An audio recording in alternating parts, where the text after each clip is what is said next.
Welcome back to another exciting episode of Cyber Defense TV. I'm your host, Gary Malewski, and the publisher of Cyber Defense Magazine. I have a very special guest sitting in the hot seat today, Sal Morlando. He is the Chief Operating Officer of one of my favorite companies in the area of critical infrastructure protection, but expanding in other places. Let's learn a lot about OWL Cyber Defense. Welcome, Sal. Thank you, Gary. So OWL Cyber Defense has some really cool ways to almost instantly fix a high-risk critical infrastructure network. Tell us how you do that. Sure. Our products serve as a electronic security perimeter around critical assets. So they easily integrate into existing infrastructure and create a barrier between that infrastructure you want to protect and outside assets that you want to communicate to. So in the past, companies resorted to essentially forcing an air gap to perform security. But obviously that was an operational nightmare. You couldn't get data in or data out, right? With our technology, we can now integrate to those existing infrastructure, moves data securely in, and when needed, provide the facility to securely move data out. So let me throw an example at you. I've got my tablet. I have a VPN on it. I connect to some SCADA controlling system back at the office. I'm sitting on the beach and I'm just keeping an eye on our facility. Could be a power station, could be a water facility, whatever. And I'm remotely far away and maybe I'm using cellular, but I'm encrypted. Right. That's kind of risky, but maybe somebody set up an environment that way. A hacker might want to get in and mess with that network and cause bad things to happen. Right. How would you fix that problem for this person trying to remotely control their critical infrastructure? Sure. Well, encryption does a great job of protecting the data and securing the data that comes out. But to truly protect the infrastructure, you want to create a gap between outside threats in that infrastructure. The diode technology provides that gap by integrating to the inside infrastructure, moving data securely across our diode technology in a way using a non-routable protocol, and then we can then route it out to the destination, to your laptop. Wait a minute, you have created a virtual air gap? Exactly. Is this government certified in any way? Have you had any testing? We do have solutions that are on the UCDSMO baseline and approved for government use. We're installed in a wide range of DoD applications, intelligence applications, but for critical infrastructure, right? The security is really geared towards protecting the infrastructure. So we do that by moving data across our diode in a way that strips out the identifying information of the source network, strips out the MAC address, moves it across our diode using a non-routable protocol and over a fiber optic cable or isolator, which preserves the air gap. On the destination, we route that information after we recreate the UDP or TCP stream to the destination so that content is viewed by corporate or by the person on their tablet at the beach, while no other threat vectors can get in. That's amazing. So someone trying to hack the Siemens SCADA vulnerability like the Stuxnet worm did to the Iranian nuclear facility, which slowed down their developing that facility, that SCADA worm is not going to get past OWL's data diode. No, it will not. So if you deploy our diodes, right, you essentially create a hardware-enforced segmentation of the network so that anything from one network can't propagate to the other network. So that prevents viruses from spreading if they're introduced as an internal threat. So if someone mistakenly brings an infected USB, it may be deployed in a localized network, but it really cannot communicate through our diode. So you've kind of made the critical infrastructure invisible to the internet or intranet that it needs to be on. Exactly. And then it still has a way to communicate on that network. It's genius. It's like a sneaker net, right? The good old-fashioned, we have to have things. Yeah, that's a great way of looking at it, Gary. It's sort of an automated sneaker net. So if you have an isolated network, you need to move streaming data or files across.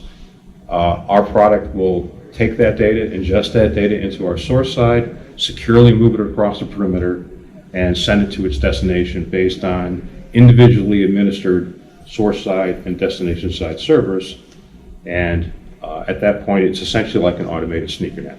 And are you kind of replacing my switch? I literally plug into your appliance. It's a piece of hardware.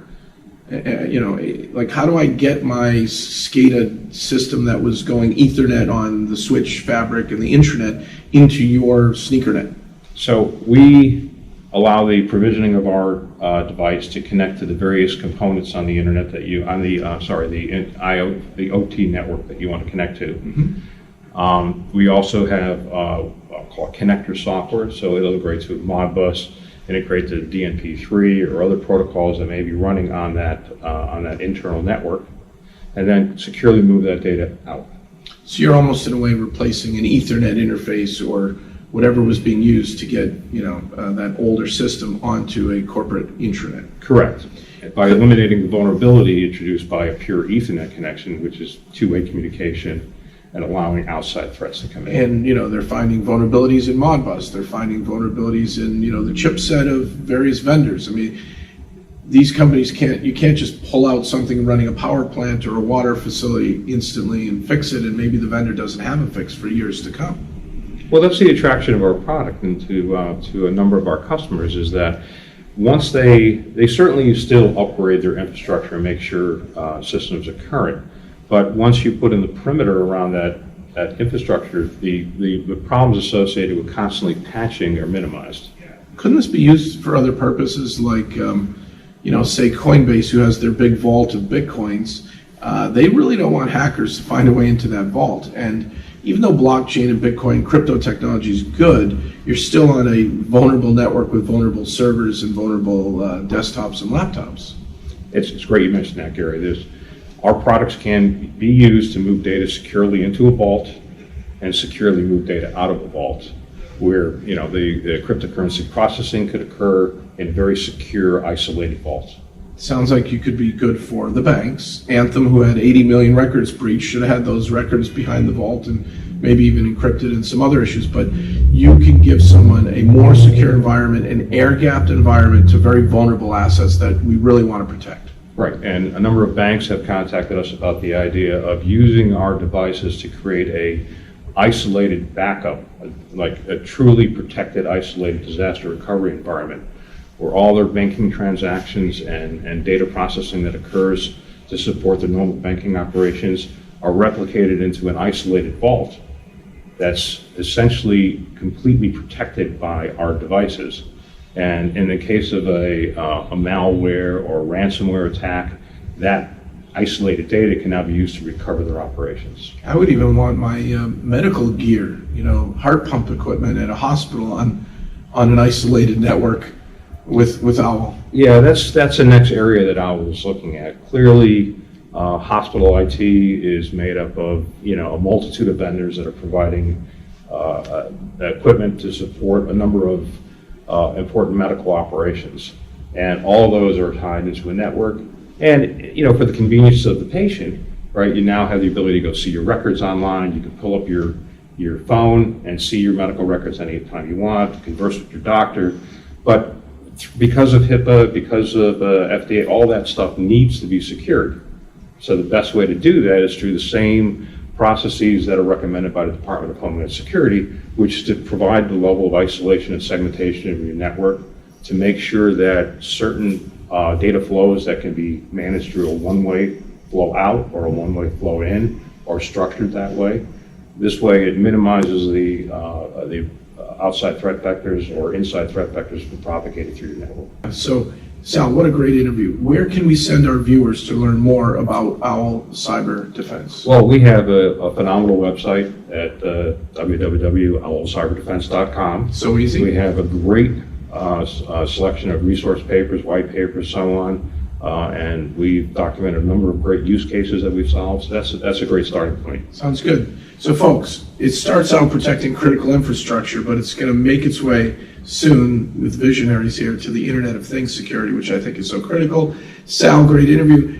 Folks, check out owlcyberdefense.com. Check them out, learn more, and keep an eye on them because they're coming in your direction soon and they're going to help you air gap and protect things that you really need to protect. And then come back again for another exciting episode of Cyber Defense TV. Thank you.